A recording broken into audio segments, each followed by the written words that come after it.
Dear students, आज हम बात करेंगे एक्सट्रैक्शन ऑफ आयरन की। आयरन कैसे हम ओर से निकालते हैं, उसको प्यूरिफाई कैसे करते हैं, ठीक है। उसके बाद में इसकी रिफाइनिंग वगैरह पूरा देखेंगे, पूरा एक्सट्रैक्शन प्रोसेस देखेंगे, पूरी मेटलर्जी पढ़ेंगे हम इसकी। तो सबसे पहले मैं बताऊं कि आयरन के जो ओर्स रहते हैं, ओर्स की बात करेंगे पहले। इसमें डिफरेंट तरह के ओर्स रहते हैं जिनसे आयरन निकाला जा सकता है। ओर्स में सबसे पहला अगर मैं बोलूं ओर, तो मैं लिखूंगा हेमेटाइट।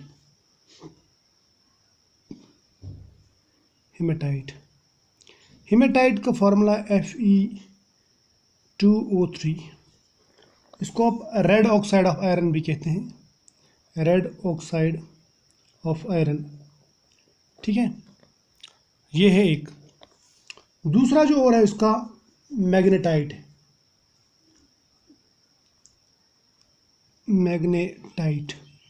मैग्नेटाइट का फॉर्मूला क्या है, उसमें Fe3O4 है, या मैं इसको ऐसा बोलूँगा,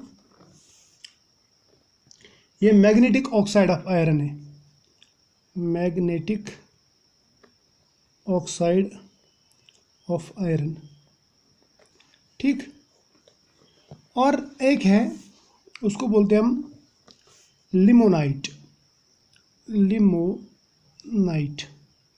लिमोनाइट का फॉर्मूला इसी के जैसा है, हेमेटाइट के जैसा, लेकिन ये हाइड्रेटेड फॉर्म में रहता है।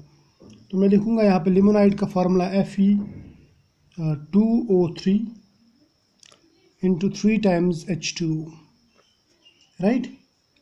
तो इसको मैं बोलूँगा कि ये हाइड्रेटेड ऑक्साइड ऑफ आयरन है। इसको लिखूंगा ये hydrated oxide of Fe iron, ठीक है। इनमें, इन ओर्स में और भी ओर्स हैं कुछ, इनमें सबसे ज़्यादा इम्पोर्टेंट ये दो ओर्स हैं, और इन दोनों में से भी कमर्शियली जो सबसे ज़्यादा इम्पोर्टेंट है वो है हेमेटाइट ओर। तो हम मैग्नेटाइट या हेमेटाइट ओर से एक्सट्रैक्शन कर सकते हैं, ठीक है। तो मैं लूँगा यहाँ पे जो ओर लूँगा मैं लूँगा वो हेमेटाइट का फॉर्मूला क्या है, Fe2O3 ओर लेंगे। पहले ये बड़े बड़े लंप्स में लाया जाता है, बड़े बड़े पत्थर लाए जाते हैं, बड़े बड़े रॉक्स लाए जाते हैं, और उसको क्रश किया जाता है, ये आप सबको मालूम है। तो पहला स्टेप जो है, पहले स्टेप में क्या करते हैं हम, क्रशिंग एंड पल्वराइजेशन, या ग्राइंडिंग बोलूँगा मैं, पल्वराइजेशन। ये जो है ये पहले किया जाता है, यानी जो बड़े लंप्स हैं, बड़े जो रॉक्स हैं, उनको क्रश करके हम पाउडर में बना देते हैं, तो हमें पाउडर्ड ओर मिलता है। क्या मिलता है हमें, पाउडर्ड ओर, पाउडर्ड Fe2O3। लेकिन याद रहे कि ये वाला जो ओर है, ये जो मिल गया, ये प्योर नहीं रहेगा, ये इम्प्योर रहेगा। इम्प्योर क्यों रहेगा, क्योंकि इसमें बहुत सारी इम्प्योरिटीज़ हैं, कुछ मेटल ऑक्साइड्स भी रहेंगे, कुछ मिट्टी भी रहेगी, सिलिका वगैरह, वो सब इसमें जमा रहेगा, ठीक है। तो अब ये जो ओर मिल गया, ये इम्प्योर ओर है, इसको सबसे पहले कंसंट्रेट किया जाता है, यानी इसमें से इम्प्योरिटीज़ निकाली जाती है, प्यूरिफिकेशन की जाती है, या मैं बोलूँगा और बेनिफिकेशन की जाती है। तो दूसरा स्टेप जो है इसका, वो है concentration of ore, concentration of ore जो हम करते हैं। अब कंसंट्रेशन कैसे करते हैं, ये करते हैं हम ग्रेविटी सेपरेशन से। किससे करते हैं, ग्रेविटी सेपरेशन। ग्रेविटी सेपरेशन मतलब इसको धोते हैं वाटर से, और ऊपर की जो लेयर है, जो मिट्टी वगैरह है, वो बाहर निकल जाती है, जो हमने इससे पहले पढ़ा है, ग्रेविटी सेपरेशन। जिस तरह हम गंदम धोते हैं, या जो हमारे पास में जो शाली रहते हैं, दहन जो रहता है, उसको जब धोते हैं तो उसमें से जो हल्के जो छिलके रहते हैं वो ऊपर निकल जाते हैं, और जो हैवी वाला दहन है वो नीचे आ जाता है। या कोई दूसरा फल जब धोते हैं तो उसमें, तो ग्रेविटी सेपरेशन के साथ साथ में हम इसमें और भी एक सेपरेशन करते हैं। ग्रेविटी सेपरेशन से तो मिट्टी वगैरह निकल जाती है, लेकिन जो इसमें हैवी मेटल ऑक्साइड्स रहते हैं वो तो इसी के साथ में नीचे डूब जाएंगे, मतलब वो ग्रेविटी सेपरेशन से प्यूरिफाई नहीं कर सकते हम। तो फिर क्या करते हैं हम, ग्रेविटी सेपरेशन के साथ साथ में हम करते हैं इसमें magnetic separation. Magnetic separation, magnetic separation हमने पढ़ा है, तो उसमें तो जो कन्वेयर बेल्ट है, कन्वेयर बेल्ट पे हम दोनों चला देते हैं, मतलब इम्प्योरिटी और आयरन ऑक्साइड, लेकिन उस कन्वेयर बेल्ट में एक जगह मैग्नेट रहता है, तो उस मैग्नेट के साथ में आयरन ऑक्साइड चिपक जाएगा। बाकी जो गंदगी है, जो नॉन मैग्नेटिक ऑक्साइड्स हैं, वो दूर फेंके जाते हैं, तो इससे ये प्यूरीफाई हो जाता है, यानी इससे कंसनट्रेट हो जाता है। अब हमारे पास में जो ओर आ गया, मैं इसको बोलूँगा कि ये समवट प्यूरीफाइड ओर है, या मैं इसको बोलूँगा सिंपली कंसनट्रेटेड ओर। ठीक, ये तो हमें मालूम है। अब इसके बाद में तीसरा स्टेप क्या किया जाता है, तीसरे स्टेप में हम क्या करते हैं, हम करते हैं कैल्सिनेशन एंड रोस्टिंग। याद है ना, हाँ, रोस्टिंग, यानी इसको हीट किया जाता है। ये जो हमारे पास में आयरन ऑक्साइड है, ये जो ओर आ गया, इसको हीट करेंगे, but below it's melting point. अगर इन एब्सेंस ऑफ एयर करेंगे या इन लो सप्लाई ऑफ एयर, तब उसको बोलेंगे कैल्सिनेशन। अगर आप इन एक्सेस ऑफ एयर करेंगे, तब हम इसको बोलेंगे रोस्टिंग। तो हम इसको इन एक्सेस ऑफ एयर ही कर सकते हैं। ठीक है, ऐसे भी कर सकते हैं, ऐसे भी कर सकते हैं। ऐसे करेंगे तो ज़्यादा इम्प्योरिटीज़ बाहर निकलने के चांसेस है। तो होगा क्या इसमें, देखो, जब हम ओर लेंगे, ओर प्लस एयर लेंगे, मतलब इन रोस्टिंग जब करेंगे, प्लस देंगे हम हीट, क्या देंगे इसको, हीट, तो होगा क्या, सबसे पहले मॉइस्चर बाहर निकलेगा, जिसमें मॉइस्चर है, मॉइस्चर वो निकल जाएगा बाहर। ठीक, उसके बाद में अगर कार्बन होगा तो CO2 वो बाहर निकलेगा, कार्बन जल के कार्बन डाइऑक्साइड बनाएगा। अगर इसमें सल्फर प्रेजेंट है तो सल्फर डाइऑक्साइड गैस भी इसमें से बाहर निकल जाएगी।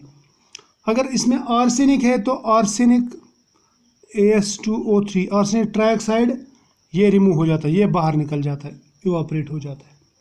और साथ साथ में जो FeO है, FeO, वो ऑक्साइड मतलब उसकी ऑक्सीडेशन होके ऑक्सीजन के साथ में मिलके वो बनाता है Fe2O3, आयरन ऑक्साइड, राइट। तो ये बनाएगा वो, ये ऑक्सीडाइज हो जाता है। यानी जो इसमें, अगर इसमें हीमेटाइड भी डालेंगे तो हीमेटाइड भी, सॉरी, अगर इसमें मैग्नेटाइड भी डालेंगे तो मैग्नेटाइड भी इसमें किस में कन्वर्ट हो जाता है, इसमें Fe2O3 में, इन्हें हीमेटाइट में कन्वर्ट हो जाता है, लेकिन प्योर हीमेटाइट। समझ में आया? तो यहाँ तक तो बहुत इजी है, फिर से बताऊँगा मैं, आप इसको रिपीट कर सकते हैं। पहले हम ओर लेते हैं, उसको क्रश करते हैं, पाउडर बनाते हैं। पाउडर के बाद में उसको हम ग्रेविटी सेपरेशन से वॉश करते हैं, फिर मैग्नेटिक सेपरेशन से आयरन ऑक्साइड को अलग कर देते हैं। अब अगर उसमें कुछ और भी इम्प्योरिटी होंगी, जैसे मॉइस्चर वगैरह है, या कार्बन है, या सल्फर है, या आर्सेनिक है, वो भी हम निकाल सकते हैं तीसरे स्टेप में। कैसे? इसको हम करेंगे कैल्सिनेशन या रोस्टिंग, बेटर रहेगा ये, या दोनों भी कर सकते हैं। ठीक है, ये हो गया यहाँ तक। अब देखो, अब हमें मिल गया ये Fe2O3, क्लियर, बिल्कुल रोस्टेड है, ये ऑक्साइड है। अब हमें इस ऑक्साइड को कन्वर्ट करना है मेटल में, तो इसके लिए क्या करना पड़ेगा, रिडक्शन। देखो इसके बाद में क्या करते हैं, ठीक है। इसके बाद में जो ओर हमें मिला, उस ओर की स्मेल्टिंग, ये याद रखना, स्मेल्टिंग और रिडक्शन और बाकी की प्रोसेसिंग, ये हम करते हैं ब्लास्ट फर्नेस में। ये जो आपको दिख रहा ना, ये जो मैंने बनाया है, ये फर्नेस है, इसको मैं बोलूँगा ये ब्लास्ट फर्नेस है। इस फर्नेस को आप यहाँ से यहाँ तक पूरा देख लो पहले। इस ब्लास्ट फर्नेस में हम करेंगे स्मेल्टिंग एंड रिडक्शन। स्मेल्टिंग का मतलब क्या रहता है? स्मेल्टिंग का मतलब रहता है melting of ore above its melting point. और ये कब करते हैं हम स्मेल्टिंग?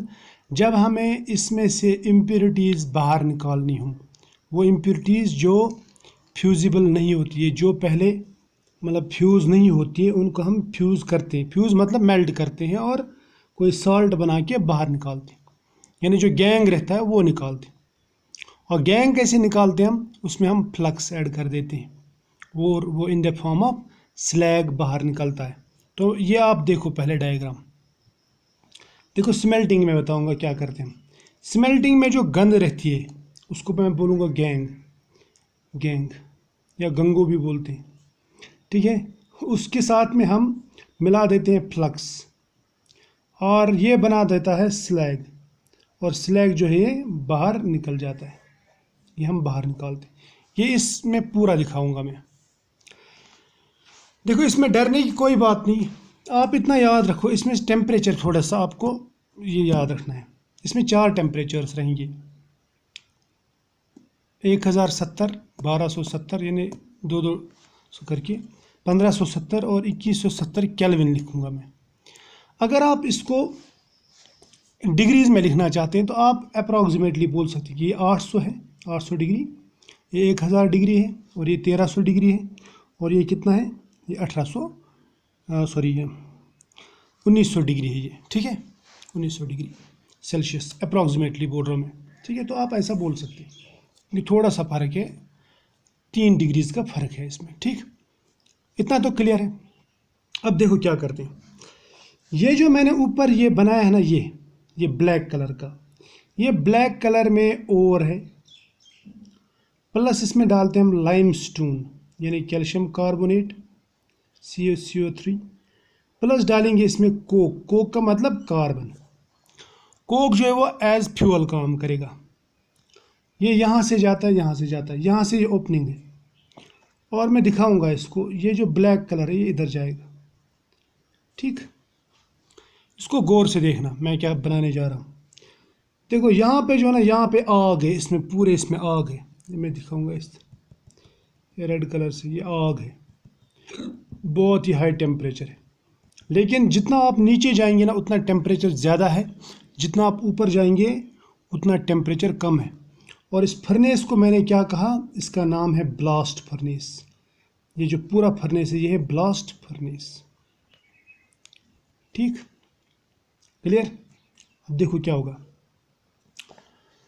पहले ये वाला जो एरिया है इसमें जो ओर आएगा, और ये कोक और कैल्शियम कार्बोनेट आएगा, वो यहाँ पे जलना शुरू हो जाएगा। तो इस जोन को मैं बोलूँगा जोन ऑफ कंबशन। ये जो है ये है zone of combustion, zone of combustion, यानी यहाँ पे कंबशन होती है, यानी कार्बन डाइऑक्साइड जलता है। कार्बन डाइऑक्साइड ऑक्सीजन के साथ मिलके CO2 बनाता है, प्लस हीट प्रोड्यूस करता है। ये पहला है, पहला जोन, ठीक। ये समझ में आया। इसमें कार्बन है, कैल्शियम कार्बोनेट है और ओर है। अब ये बहुत बड़ी चिमनी रहती है, बहुत लंबी चिमनी रहती है, बहुत लंबा फर्नेस रहता है। अब इसके बाद में ये वाला जो जोन है, ये वाला, इसको मैं कहूँगा जोन ऑफ रिडक्शन। क्या कहूँगा, zone of reduction,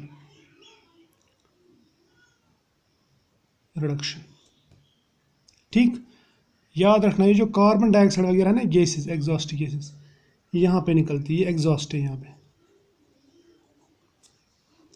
zone of reduction में क्या होता है, जोन ऑफ रिडक्शन में Fe2O3 जो है वो कार्बन या कार्बन मोनोऑक्साइड के साथ में, कार्बन मोनोऑक्साइड बोलूँगा मैं, कार्बन मोनोऑक्साइड इसमें प्रोड्यूस होता है, ठीक। कार्बन मोनोऑक्साइड के साथ में मिलके ये जब जलता है ना, तो यहाँ पे carbon dioxide plus carbon monoxide भी मिलेगा, क्योंकि उतना एयर नहीं रहता है इसमें कि ये पूरा कार्बन डाइऑक्साइड में कन्वर्ट हो जाए।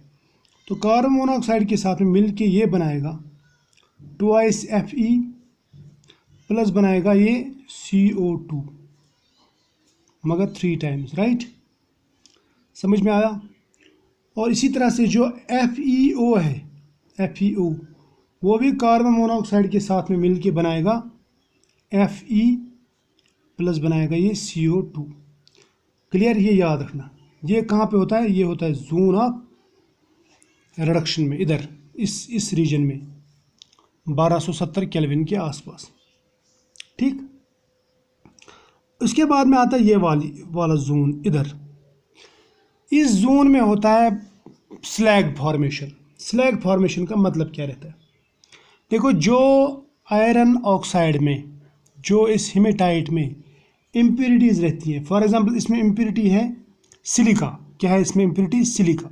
तो देखो सिलिका कैसे निकलेगा बाहर। देखो इस जोन में क्या होता है, इसको मैं बोलूँगा यहाँ पे, ये जो जोन है ये है जोन ऑफ स्लैग फॉर्मेशन। हो गया थोड़ा सा, ये बस इतना याद रख लेना। आप चाहे तो इसको स्टॉप करके पहले पूरा समझ सकते हो, उसके बाद में यहाँ आ सकते, ठीक, वैसा भी चलेगा। जोन ऑफ स्लैग फॉर्मेशन में क्या होता है, सबसे पहले कैल्शियम कार्बोनेट जो है CaCO3 वो जल के बनाता है CaO + CO2। CO2 तो गैस है, ये बाहर निकल जाएगा। अब बचता है CaO। तो ये CaO क्या करता है, calcium oxide. Calcium oxide silica जो रहता है इसमें, सिलिका इम्प्योरिटीज़ उनके साथ में मिलके बनाता है कैल्शियम सिलिकेट CaSiO3। ठीक, क्लियर। तो इसका मतलब ये जो रीजन है, ये रीजन, इसमें कैल्शियम ऑक्साइड प्लस सिलिका मिलके बनाता है कैल्शियम सिलिकेट, राइट। और याद रहे ये जो है ये कैल्शियम ऑक्साइड, ये हमने ऊपर से डाला, इसको मैं बोलूँगा ये है फ्लक्स। क्या ये फ्लक्स, ये इम्प्योरिटी है, इसको मैं बोलूँगा गैंग। और ये जो मिलेगा गैंग और फ्लक्स को बना के ये बन जाएगा स्लैग। क्या बन जाएगा? स्लैग। क्लियर। और ये जो स्लैग है, ये स्लैग यहाँ पे जमा हो जाता है, ये नीचे जमा हो जाता है। और ये फ्यूज स्लैग है, मतलब मेल्ट है, ये फ्यूजिबल स्लैग है, फ्यूजिबल ये मेल्ट फॉर्म में है और यहाँ पे जमा हो जाता है, किसमें? इधर नीचे बॉटम पे। अब देखो होता क्या है, अब रह गया ये वाला जोन, ए वाला जोन। ऊपर से हमें आयरन मिल गया, इम्प्योरिटीज़ भी अलग हो गई। ये जो आयरन है ये यहाँ तक अभी सॉलिड फॉर्म में ही रहता है। जब ये इस टेम्परेचर पे पहुँच जाता है ना, तो ये फ्यूज़ होता है। तो मैं इसको बोलूँगा ये जो है ये वाला, ये जोन ऑफ फ्यूजन। समझ में आया? क्लियर। जोन ऑफ फ्यूजन कौन सा? 2170 डिग्री। और याद रखना ये आयरन जो यहाँ पे मिला, ये जो आयरन मिला, ये जब मेल्ट हो जाएगा तो मेल्ट यहाँ से यहाँ नीचे जमा हो जाएगा, क्योंकि मोल्टन आयरन जो है, मोल्टन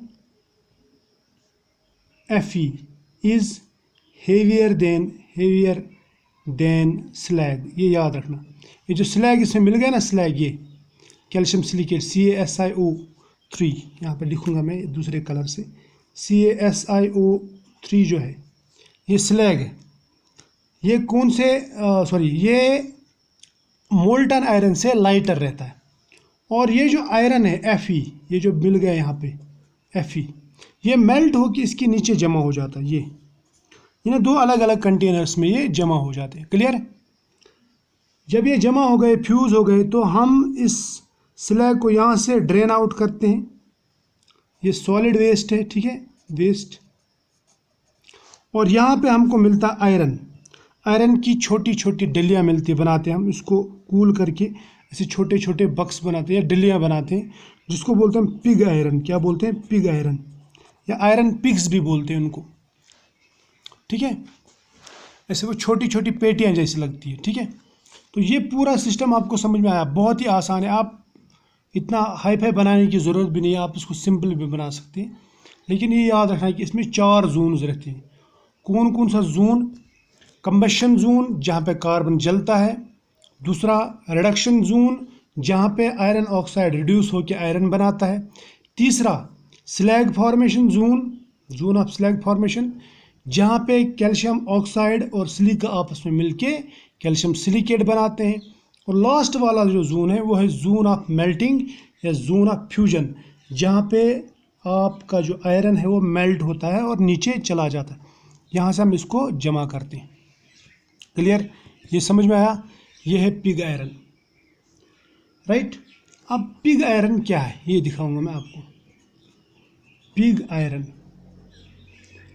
आयरन जो रहता है उसमें आयरन रहता है, Fe, ये रहता है 93 to 95%, यानी इसका मतलब ये 100% प्योर नहीं है, राइट। और बाकी क्या रहता है, बाकी रहता है कार्बन। कार्बन कितना रहता है, कार्बन रहता है 2.5 to 5%। और इम्प्यूरिटीज़ बाकी जो रहेंगी, इम्प्यूरिटीज़ जैसे स्लैग वगैरह की इम्प्यूरिटीज़ है इसमें, तो रहेंगी 3%, राइट। ये होगा पिग आयरन। उसके बाद में इस आयरन से हम दूसरी चीज़ें भी बना सकते हैं, मतलब इसको प्यूरिफाई करके कास्ट आयरन बना सकते हैं हम। कास्ट आयरन क्या है, कास्ट आयरन, कास्ट आयरन रहता है 99.5 to 99.8% आयरन, इसको बोलते हैं हम कास्ट आयरन, ठीक है। और इसमें जो कार्बन रहता है वो रहता है 0.1 to 0.2%, यानी बहुत ही कम है ना। और 0.3 जो है वो रहती है, ऐसे याद रखेंगे आप, वो रहती है इम्प्यूरिटीज़, ठीक है। अब ये कार्बन कहाँ से आता है, कार्बन ऊपर कोक से इसमें मिल जाता है, ठीक है। अब उसके बाद में और एक आयरन है, उसको बोलते हैं स्पॉन्जी आयरन। क्या बोलते हैं, स्पॉन्जी आयरन। स्पॉन्जी आयरन जो रहता है, स्पॉन्जी आयरन जो रहता है, स्पॉन्जी आयरन ये बनता है रिडक्शन के दौरान। जो आयरन मिलता है ना ऊपर आपको, रिडक्शन के दौरान जो आयरन आपको मिलता है वो रहता है स्पॉन्जी आयरन। और स्पॉन्जी आयरन में बहुत सारी इम्प्यूरिटीज़ रहती हैं। स्पॉन्जी मैं लिखूँगा फॉर्मड ड्यूरिंग रिडक्शन, या यानी रिडक्शन जोन में जो बनता है, ठीक। वो तो स्पंज जैसा रहता है, उसमें पोर्स रहते हैं। और इसमें इम्प्यूरिटीज़ भी रहती है, कंटेन्स इम्प्यूरिटीज़। कौन कौन सी इम्प्यूरिटीज़ रहती है इसमें, कार्बन तो रहेगा, मैंगनीज रह सकता है इसमें, सिलिकॉन एक्स्ट्रा रह सकता है, ठीक है। समझ में आया। अब देखो ये तो स्पॉन्जी हमने देखा, ये उधर बनता है, यानी मोल्टन स्टेट से पहले जो आयरन बनता है। अब मैं अगर पिग आयरन की बात करूं, पिग आयरन जो रहता है ये हार्ड रहता है और ब्रिटल रहता है, हार्ड एंड ब्रिटल। इसको हम मोल्ड वगैरह अच्छी तरह से नहीं कर सकते, यानी ये ज़्यादा काम का नहीं रहता है, क्लियर। अब हमारे पास में आयरन की और भी वेराइटीज़ हैं, आयरन को मॉडिफाई करके हम दूसरी वेराइटीज़ बना सकते हैं। तो मैं आपको वेराइटीज़ के बारे में नेक्स्ट पेज पे बताऊंगा। अब देखो पिग आयरन जो रहता है, पिग आयरन ये इम्प्योर रहता है, इसमें 95% ही आयरन रहता है, बाकी इम्प्योरिटीज़ रहते हैं। लेकिन इसको हम प्यूरीफाई करते हैं तो कास्ट आयरन बनाते हैं, प्यूरिफिकेशन, तो कास्ट आयरन बनाते हैं, ठीक है। तो पिग आयरन से हम कास्ट आयरन बना सकते हैं, और मतलब इसमें इम्प्यूरिटीज़ कम रहती है कास्ट आयरन में, इतना याद रखना। लेकिन ये दोनों जो कास्ट है या पिग आयरन है, ये इसमें कार्बन प्रेजेंट रहता है, इसमें मैंगनीज सिलिका वगैरह प्रेजेंट रहता है, ठीक है। दूसरी बात ये जो रहता है, यह हार्ड एंड ब्रिटल, जो मैंने अभी आपसे कहा, ये हार्ड एंड ब्रिटल रहता है, ब्रिटल। इसका मतलब हम इसको मोल्ड करके शीट्स वगैरह जल्दी नहीं बना सकते। तो इसका मतलब ये वाला जो आयरन है, इसको हमें कुछ मॉडिफाई करना पड़ेगा ताकि हम इससे कुछ इंस्ट्रूमेंट्स या कुछ चीज़ें बना सकें, कुछ डिवाइसेस बना सकें, ठीक है, या किसी काम में ला सकें, शीट्स बना सकें, ठीक है। तो उसके लिए क्या करते हैं हम लेते हैं स्टील या फिर रॉट आयरन। तो दूसरा जो आयरन मैं बताऊंगा आपको यहाँ पे, वो है रॉट आयरन, रॉट आयरन। अब रॉट आयरन क्या है, ये रॉट आयरन जो है ना, ये है प्योरेस्ट फॉर्म ऑफ आयरन। मैं दूसरे कलर से बताऊंगा आपको, आप तंग आएंगे नहीं। तो ये प्योरेस्ट फॉर्म ऑफ आयरन, ये सबसे ज़्यादा प्योर रहता है रॉट आयरन, ठीक है। इसमें 0.1 to 0.25% कार्बन रहता है, ठीक, यानी बहुत ही कम, यानी 99% तो ये प्योर रहता है, 98 to 99%। और ये साथ में डक्टाइल रहता है, डक्टाइल, ठीक। सॉफ्ट रहता है, सॉफ्ट रहता है, एंड मेलिएबल रहता है, मेलिएबल। इसका मतलब आप इसको शीट्स में भी कन्वर्ट कर सकते हैं, वायर्स में भी कन्वर्ट कर सकते हैं, आप इसकी चीज़ें आराम से बना सकते हैं, ठीक है। आप इसको स्प्रेड वगैरह भी कर सकते हैं, ठीक। अब और एक चीज़ जो वो है स्टील। स्टील भी आयरन ही है लेकिन मॉडिफाइड आयरन। स्टील क्या है? ये इसकी जो प्योरिटी है वो आती है between pig iron and wrought iron. इसमें मैं बोलूँगा, इसको ऐसे लिखूँगा मैं, इट इज़ बिटवीन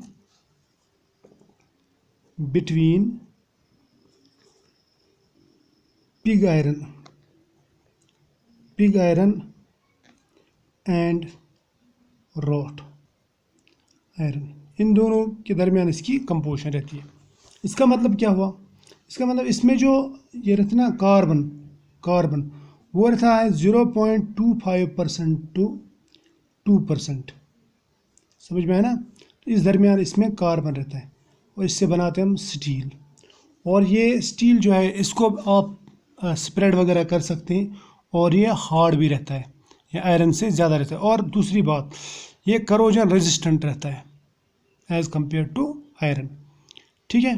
तो इसके बहुत सारे फ़ायदे भी हैं। आजकल इस स्टील को और मॉडिफाई किया जाता है, हम क्रोम स्टील वगैरह वगैरह बनाते हैं, ठीक है। तो फिलहाल हम यहीं तक पढ़ेंगे। ये था एक्सट्रैक्शन ऑफ आयरन और इसी के साथ में आपका जो ये चैप्टर है मेटलर्जी का, ये समाप्त होता है, कंप्लीट होता है, ठीक है।